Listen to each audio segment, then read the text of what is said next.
तमिलनाडु के धर्मपुरी जिले से कोई 10-12 किलोमीटर दूर गांव में आज चाय की दुकान पर बैठा आम सा आदमी अदरक वाली चाय की चुस्कियां लेते लेते इधर उधर देखे जा रहा है। अपना चश्मा आंखों से निकाल कर उसे अपने कमीज से साफ करते हुए अपने दाएं बाएं देखे जा रहा है। तभी काले कमीज वाला एक आदमी वहां आकर उसी बेंच पर बैठ जाता है। वह आदमी हाफ कटिंग चाय का ऑर्डर देता है। तभी वह उस चश्मा साफ कर रहे आदमी से पूछता है, भाई साहब अब चाय पियोगे? चश्मा वाला आदमी बोलता है, नहीं नहीं, मैंने तो अभी अभी पी ली है। कुछ मिनट और इधर उधर की बातें करने के बाद काले कमीज वाला आदमी चश्मा वाले आदमी से कहता है, टाइम आ गया है, अन्ना बाहर निकलने के लिए तैयार है। ये दोनों शख्स जिस अन्ना की बात कर रहे हैं वह कोई और नहीं बल्कि पूरे दक्षिण भारत के इतिहास का सबसे खूंखार मॉन्स्टर वीरप्पन है। चश्मा वाले इस आदमी का कोड नेम है मिस्टर बॉन्ड, काले कमीज वाले आदमी का कोड नेम है मिस्टर ब्लैक और ये दोनों ही वीरप्पन के लिए काम करते हैं। अपने इधर उधर देख मिस्टर ब्लैक मिस्टर बॉन्ड से कहता है, बड़े गौर से सुनो, अन्ना 18 अक्टूबर को बाहर आएगा और उनके साथ 5-6 हथियारबंद लोग होंगे। आपको एक गाड़ी का इंतजाम करना है, लेकिन कोई बड़ी वाली गाड़ी का इंतजाम कीजिएगा। तभी मिस्टर बॉन्ड कहता है, एम्बुलेंस ठीक रहेगी। मिस्टर ब्लैक अपनी मुंडी हिलाकर हामी भरता है। अब ये दोनों अलग अलग दिशा में निकल पड़े। वीरप्पन का ये अत्यंत विश्वास पात्र मिस्टर ब्लैक कोई और नहीं बल्कि तमिलनाडु एसटीएफ का खबरी है, जिसे वीरप्पन के गैंग मेंबर कंबल से बुलाते हैं।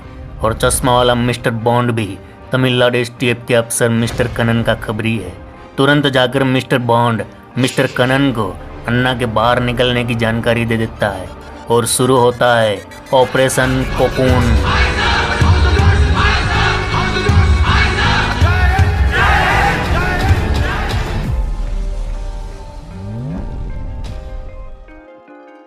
तो बात ये तय हुई थी कि आज की रात वीरप्पन जंगल से बाहर आएगा।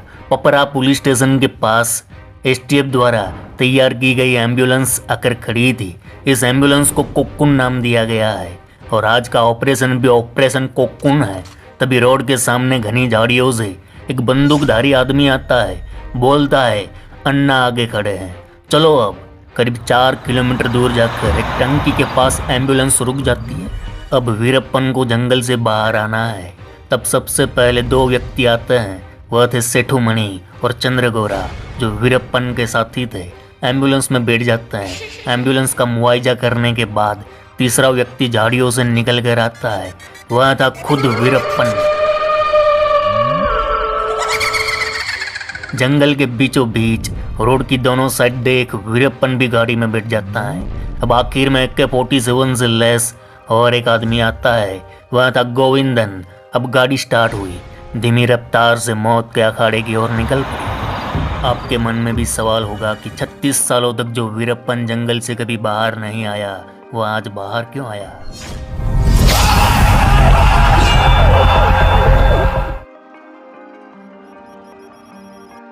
केम छो मजामा?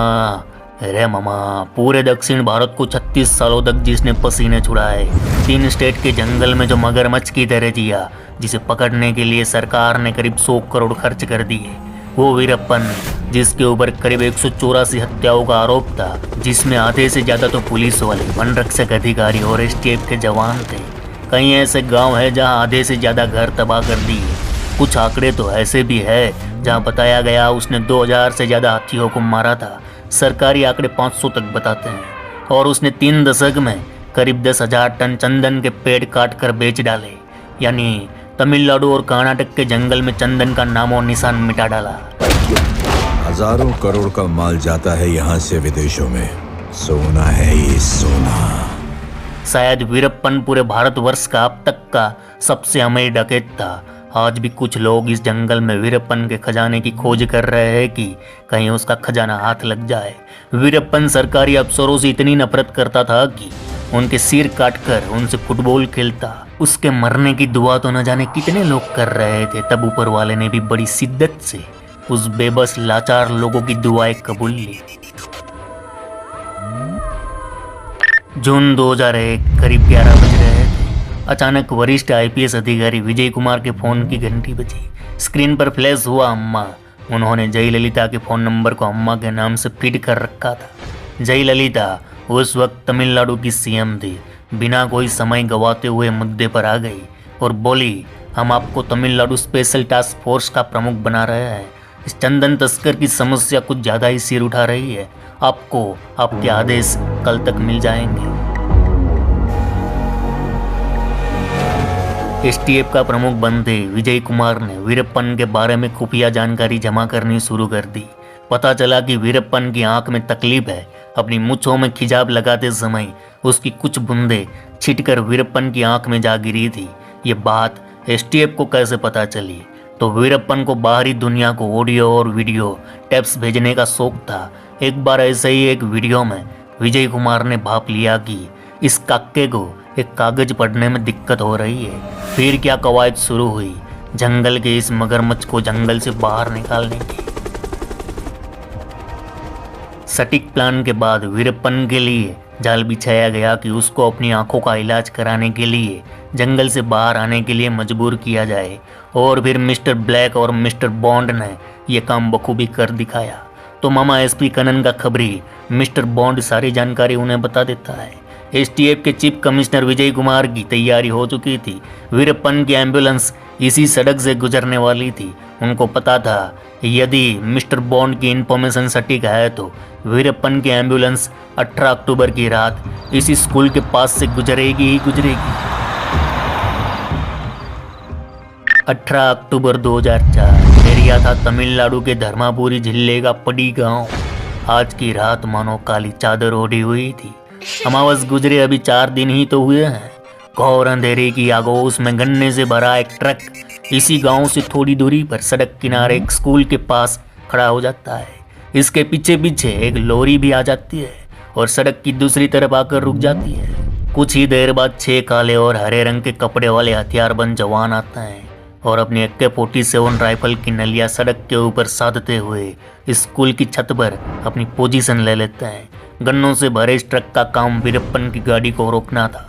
इस ट्रक के सामने खड़ी मोबाइल बंकर लॉरी में एसटीएफ के कमांडोज इंस्पेक्टर चार्ल्स के साथ छिपे हुए थे।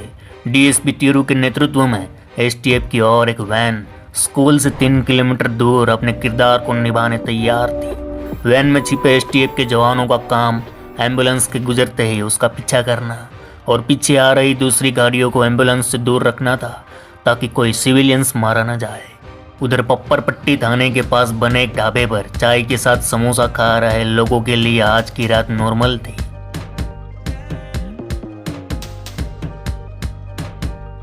किसी को अंदेशा तक नहीं था क्या होने वाला है। वहां मौजूद लोग अपनी मस्ती में गर्मा गर्म समोसे ठूस रहे थे। इसी ढाबे पर एक नारियल बेचने वाला बड़े शांत से बैठा था और लगातार इधर उधर देखे जा रहा था। वह नारियल बेचने वाला कोई और नहीं एसटीएफ के इंस्पेक्टर कुमारेसन थे। कुमारेसन ने एक कप चाय मंगवाई। चाय अभी आधी भी खत्म नहीं हुई थी कि तभी वहां से एक एम्बुलेंस गुजरती है। एम्बुलेंस में बैठा ड्राइवर वहां गुजरते गुजरते कुमारेसन को थम्स अप का इशारा करता है। एम्बुलेंस का ड्राइवर जो उसका नाम था सर्वानंद और सर्वानंद कोई और नहीं बल्कि एसटीएफ का अंडर कवर एजेंट था। स्कूल पर ताक में बैठे एसपी कनन के फोन की घंटी बजती है। वह फोन उठाते हैं। दूसरी तरफ से कहा जाता है चिट्ठी निकल चुकी है और एम्बुलेंस की नीली और फॉग लाइट दोनों ऑन है। ये दोनों ही चीज़ें कोई नॉर्मल नहीं थी बल्कि अत्यंत गंभीर जानकारी थी। नीली लाइट जलने का मतलब था कि वीरप्पन और उसके लोग अंदर बैठे हैं और फॉग लाइट ऑन होने का मतलब था कि अंदर बैठे सभी लोग हथियारों से लैस है। एसपी कनन का फोन कट होता है। विजय कुमार को कहते हैं ककून को पहुंचने में 10 मिनट और लगेंगे। एसटीएफ का पूरा काफिला मॉन्स्टर के इंतजार में घात लगाए मुस्तैद था कि तभी दूर से एक रोशनी दिखाई देती है। विजय कुमार और कनन समेत एसटीएफ के सभी अफसरों के कान खड़े हो जाते हैं। क्रैक कमांडोज की उंगलियां ट्रिगर पर टिक जाती है। अचानक नजदीक आती रोशनी जैसे ही नजदीक आ रही थी कि वैसे ही विजय कुमार की धड़कनें तेज होती जा रही थी। उनके मन में सवालों के बादल छाए कि एम्बुलेंस इतनी जल्दी कैसे पहुंच गई। प्लान के हिसाब से अभी उसे 5 मिनट और वक्त लगना था। विजय कुमार दुविधा में पड़ चुके थे कि कहीं ये गाड़ी किसी सिविलियंस की होगी तो जवानों ने फायर झोंक दिया तो पूरी जिंदगी खप जाएगी बेगुनाहों को मारने की सजा भुगतते भुगतते। फिर विजय कुमार ने भी ठान लिया जो भी हो, आज फायर का पूरा बस्टर झोंकना है। जो प्लान बना है वह होकर रहेगा, चाहे कुछ भी हो जाए।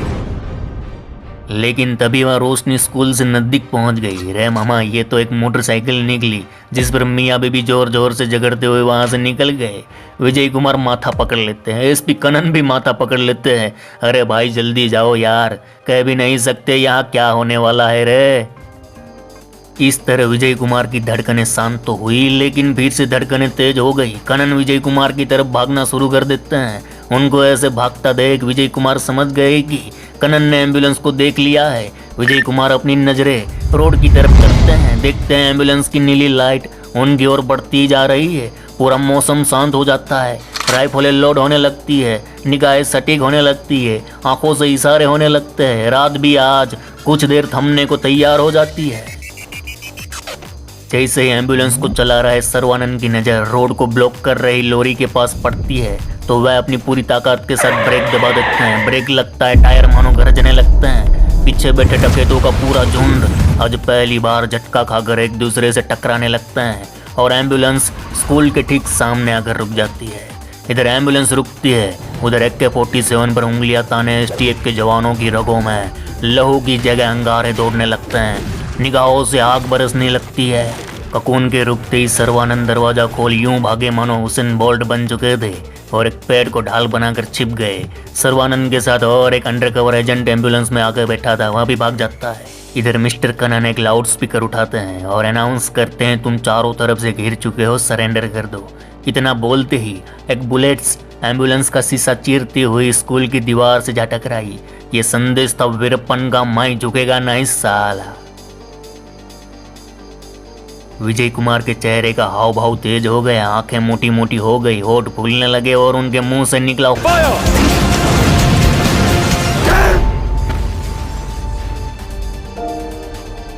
फायर की ललकार के साथ चारों ओर से गोलियों का भूकंप शुरू हो गया। मानो STF के जवानों की राइफलें अमावस की काली रात में दक्षिण भारत के सबसे बड़े दानवों का वध करने तांडव मचा रही थी। तभी विजय कुमार ने एक AK-47 उठाई और गोलियों का पूरा बस्टर एम्बुलेंस पर झोंक दिया। जब तक गोलीबारी थमी तब तक 338 राउंड गोलियां चल चुकी थी। दरवाजा खुला, अंदर 4 लाशें पड़ी थी। गोविंदन को 7 और वीरप्पन को 3 गोलियां लगी थी और खून मानो पानी की तरह बह रहा था। ककून एनकाउंटर 10:50 पर शुरू हुआ था। 20 मिनटों के अंदर वीरप्पन और उसके 3 साथी मारे जा चुके थे। अब विजय कुमार अपनी जीप की तरफ आगे बढ़े, तभी उन्होंने देखा एम्बुलेंस पर लगी नीली बत्ती अभी भी घूम रही थी। दिलचस्प बात यह थी कि उस पर एक भी गोली नहीं लगी थी। उन्होंने इसे स्विच ऑफ करने का आदेश दिया। बुझी हुई बत्ती मानो पूरी दुनिया को बता रही थी मिशन पूरा हुआ। तो मामा, ये थी वीरप्पन को जंगल के बीचों बीच खत्म करने की पूरी कहानी। चलो इस गुज्जू भाई का राम राम, मिलते हैं फिर।